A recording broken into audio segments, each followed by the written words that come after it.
네, 강프로입니다. 하이닉스 보겠습니다. 자, 하이닉스 오늘 5% 내리면서 22평에 거의 뭐 바짝 붙였습니다. 자, 근데 최근에 많이 올라가기도 했죠. 뭐 추가적으로 올라간다, 내려간다 이 얘기가 아니라 제가 오늘 하락한 하이닉스 그리고 5%나 빠진 하이닉스 이유를 한번 말씀드려 볼게요. 일단 오늘 환율을 보잖아요. 그러면 이런 상황입니다. 지금 환율 이래요. 종가 기준에서 보면 1394원.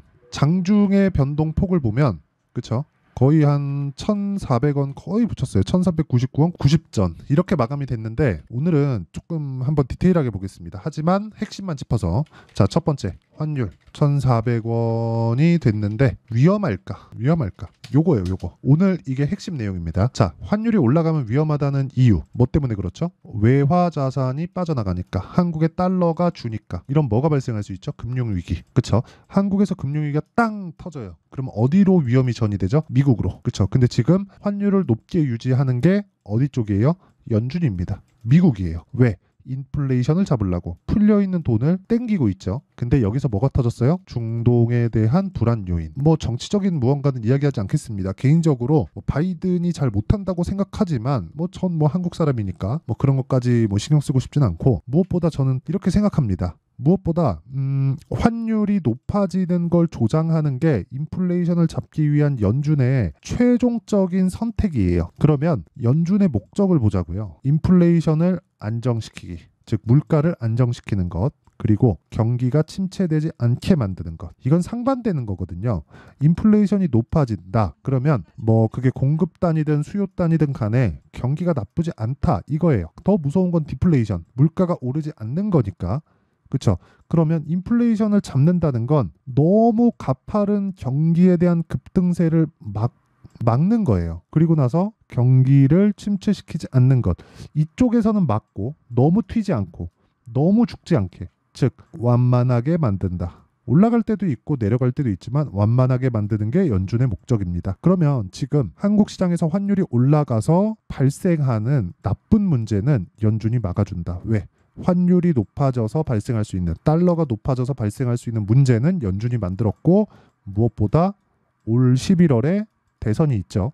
이런 위험 요소는 만들지 않는다. 그리고 연준에서 만들었다는 건 연준이 금리를 낮추면 달러가 급격하게 떨어지면서 환율이 회복을 할 겁니다. 그런데 환율이 높아지면 어떤 호재가 있죠? 수출 기업들은 좋다. 왜? 원화 표시 실적을 보면 폭등하겠죠. 그런 부분을 어디서 우린 봤어요? 삼성전자에서 봤다. 근데 삼성전자는 HBM을 아직까지 적극적으로 다루고 있지는 않다. 그쵸? 하이닉스만큼. 그러면 지금 HBM으로 인해서 하이닉스가 어떻게 돼요? 굉장히 크게 폭등을 한 그런 상태라고 볼 수 있죠. 그러면 삼성전자의 실적을 보면 하이닉스의 실적은 어떻죠? 굉장히 좋을 겁니다. 그쵸? 그럼 여기서 어디까지 올라갈까? 실적이 확실하게 개선되는 상황을 1분기에서 2분기 정도 본 이후에 그쵸? 그때 가서 수요가 언제까지 유지될지 분위기를 보는 겁니다. 그쵸? AI가 어느 정도 발전해 있는 상황인지 서버 증설은 끝났는지 근데 이 서버 증설에 대한 부분도 끝나면 기존의 수요도 돌아오고요. 그리고 서버 증설은 2년에서 3년 주기로 다시 교체 주기를 맞을 수밖에 없습니다. 지금은. 왜? 저전력 컨셉을 지속적으로 잡아가고 있기 때문에. 그러면 여기까지 말씀드렸으면 사실상 끝난 겁니다. 진짜 끝난 거예요. 왜 제가 끝이라고 감히 말씀을 드리느냐. 하이닉스는 아직까지 적자예요. 적자.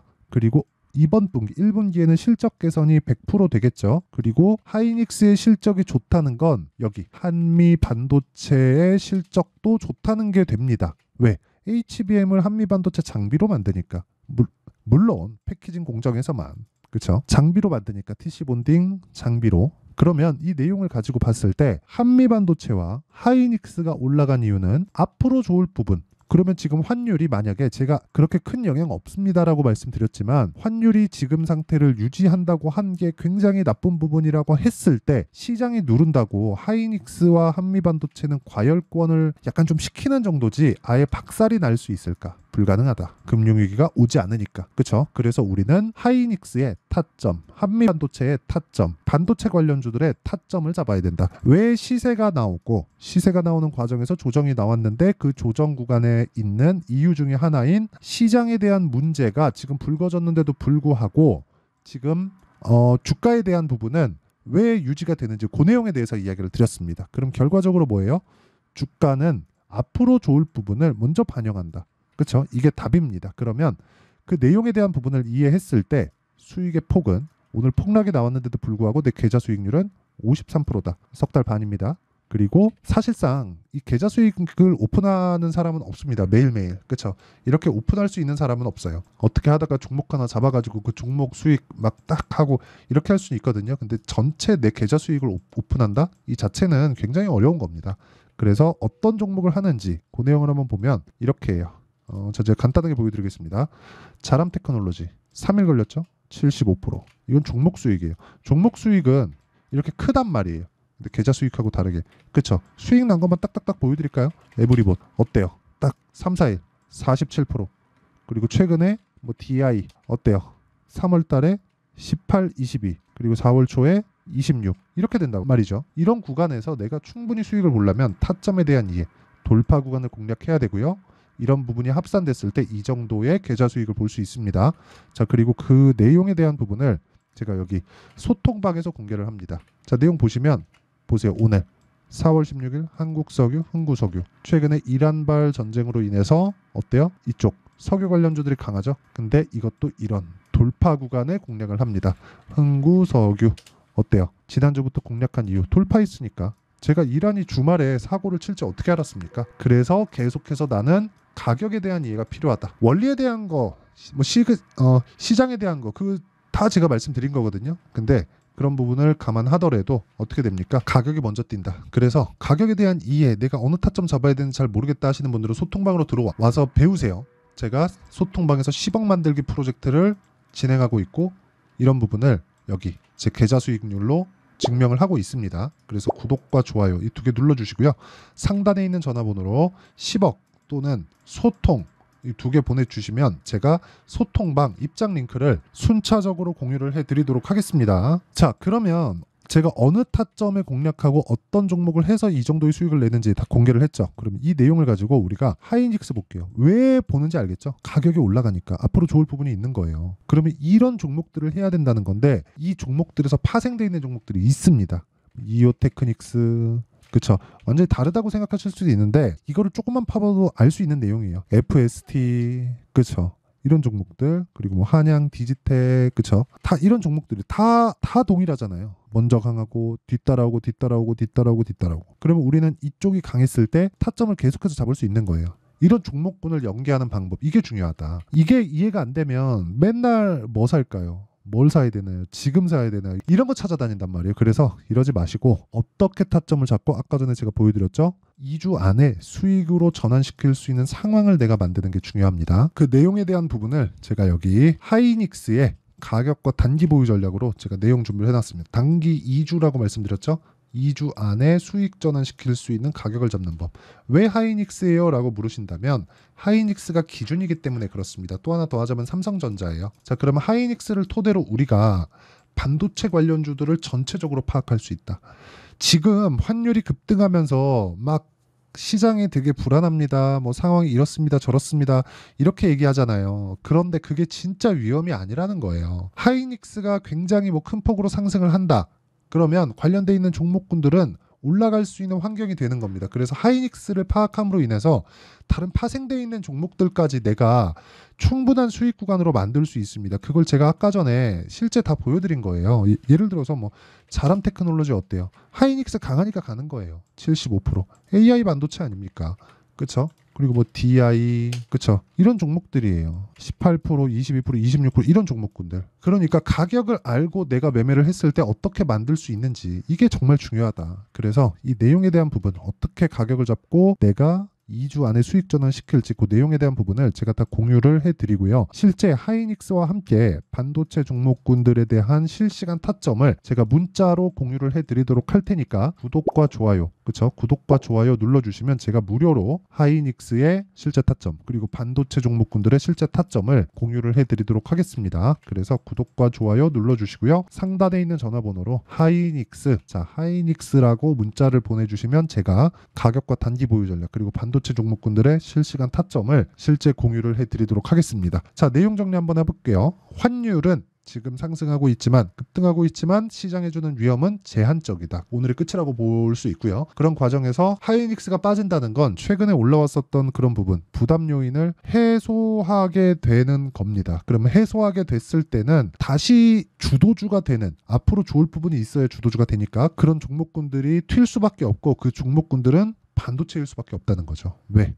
정해져 있잖아요. 미국 증시에서 그걸 정해주잖아요. 그렇죠? 그래서 이 종목군들을 어떻게 분류하고 어떻게 판단하고 어떻게 매매를 할지를 제가 다 이해를 시켜드리고요. 그렇죠? 지금 시장에 대한 부분을 어떻게 봐야 되는지 제가 다 이해를 시켜드리도록 할 테니까 영상 끝까지 시청하시고 모든 분들이 성공 투자하셨으면 참 좋겠습니다. 자, 24년도가 돼도 여전히 시장은 녹록지 못합니다. 이런 상황이 벌어지는 건 어쩔 수 없습니다. 이런 상황에서도 수익이 나는 종목들의 구조는 변하지 않습니다. 즉, 대시세 종목에 대한 구조는 변하지 않는다는 거고, 실제 제가 소통방에서 지속적으로 이야기를 드리고 있는 내용도 대시세 종목이나 시장 주도주를 공략하는 건 철저하게 가격 분석을 하라고 이야기를 드리고, 가격 분석 이후에는 이슈에 대한 파악, 그리고 이슈를 파악하고 나서는 다시 내가 얼마에 매수할지 그 타점에 대한 부분을 지속적으로 언급을 하고 있습니다. 자, 근데 생각해 보세요. 1월 달에 시장이 굉장히 어려웠습니다. 어려운 상황에서의 어떤 종목들이 강했냐 보면 반도체와 그리고 바이오입니다. 자, 실제 여기 보면요. HLB에 제가 실제 매매한 내용을 띄워놓고 보여드리고 있는데, 1월 22일부터 매매를 시작해서 4일 동안 31%의 수익 마감이 됐고요. 그리고 여전히 신고가 종목입니다. 자, 그리고 그 다음 어보브 반도체, 이름을 보시다시피 반도체 종목이죠. 그리고 AI 반도체는 지속적으로 강세를 보이고 있습니다. 이 종목도 신고가를 먼저 달성한 이후에 제가 21%의 단기간에 21%의 큰 수익을 내고 마감이 됐습니다. 다시 재공략을 준비하고 있고, 이런 부분은 소통방에서 다 공유를 해드립니다. 자, 그리고 그 다음 코세스. 자, 코세스 같은 종목도 당연히 그쵸, 신고가 종목이고요. 그리고 반도체 종목입니다. 이 종목도 영업일 기준에서 이틀 동안 대략 한 15%의 수익 마감이 됐습니다. 내용을 한번 보시면 어떻습니까? HLB를 포함해서 뭐 30%, 20%, 뭐 15% 이런 식의 수익이 지속적으로 발생하고 있는데, 이 세 종목 모두 다 신고가 종목이고 1월 달에 시장이 약세를 보이고 있는 구간에서도 강했었던 그런 종목입니다. 특징점이 하나 있는데, 그 이슈에 앞서서 가격이 먼저 반영했다는 거죠. 자, 근데 그게 기업 밸류업 프로그램이라고 하죠. 그 종목들도 마찬가지입니다. 오늘은 그 부분에 대해서 이야기를 드릴 텐데, 그렇게 제가 가격을 먼저 보고 이슈에 대해서 파악하는 이유는 결과적으로는 큰 시세를 먹기 위한 사전 준비 작업입니다. 실제로 큰 시세를 먹기 위해서 사전 준비 작업을 했을 때 여기 레인보우 로보틱스 127%, 그리고 ISC 98%, 그리고 한미반도체 97%의 큰 수익을 내는 상황을 만들 수 있습니다. 어떤 식으로 소통방에서 진행됐는지, 그쵸? 그 상황을 제가 이야기를 드린 건데, 이런 상황도요, 당연히 신고가를 공략했을 때 가능한 겁니다. 자, 그러면 이번에도 마찬가지입니다. 그쵸? 정부 주도의 코리아 디스카운트 해소 방안이 2월 달에 발표를 하고요. 그리고 2월 달에 발표된 내용을 토대로 주가가 움직이는 게 아니라 이미 움직인 내용이 있죠. 실제 이 내용은 크게 중요한 게 아니라는 겁니다. 실제 움직인 내용을 보면, 자, 기아차입니다. 실제로 12월 달에 신고가를 만들어 놓고 정부에서 입김을 불어 넣으니까 순식간에 기아차를 포함해서 현대차 같은 거대 기업들의 주가가 2주도 채 되지 않아서 40% 정도의 큰 시세를 냅니다. 자, 그러면 우리는 어떤 종목을 봐야 될까요? 이슈를 파악해야 되는 것도 맞지만 철저하게 가격에 맞춰서 매매를 해야 되는 게 당연히 중요합니다. 정부가 주도하는 정책 방향이 있겠죠. 그 방향에 맞춰서 우리가 종목을 찾을 필요가 있다. 자, 그러면 답이 나왔습니다. 정부가 주도하는 방향에 맞춰서 제2의 기아차를 찾는 게 지금은 중요하다. 근데 정부 정책의 방향에 맞게 가자. 그랬을 때 앞서서 제가 보여드렸었던 내용인 여기 레인보우 로보틱스 127%, 그리고 ISC 98%, 그리고 한미반도체 97%와 같은 수익을 낼 수 있습니다. 물론 시간에 대한 부분은 최소 2주의 시간이 필요하고요. 그리고 최장 3개월 안에 끝내야 됩니다. 자, 기아차의 시세를 보셨던 것과 같이 2월 달에 정부 정책의 방향이 결정되고요. 바로 3월 달이면 시행입니다. 자, 그러면 우리는 거기에 맞춰서 당연히 종목을 찾아야 되고, 제가 제2의 기아차를 찾아놨습니다. 제가 아까 전에 소통방에서 이야기를 드렸었던 내용 다 공개를 해드렸는데 그 내용처럼 종목만 받고 싶다 하시는 분들은요, 상단에 있는 제 전화번호로 대시세, 자, 대시세라고 문자를 보내주시면 정부 정책의 방향에 맞는 종목을 모든 분들에게 무료로 공개를 해드리도록 하겠습니다. 자, 제가 원하는 건 채널 성장이 목적입니다. 자, 그래서 구독과 좋아요 꼭 좀 부탁드리고요. 모든 분들이 정부 정책에 맞는 방향으로 매매를 이어가서 큰 수익 보셨으면 좋겠습니다.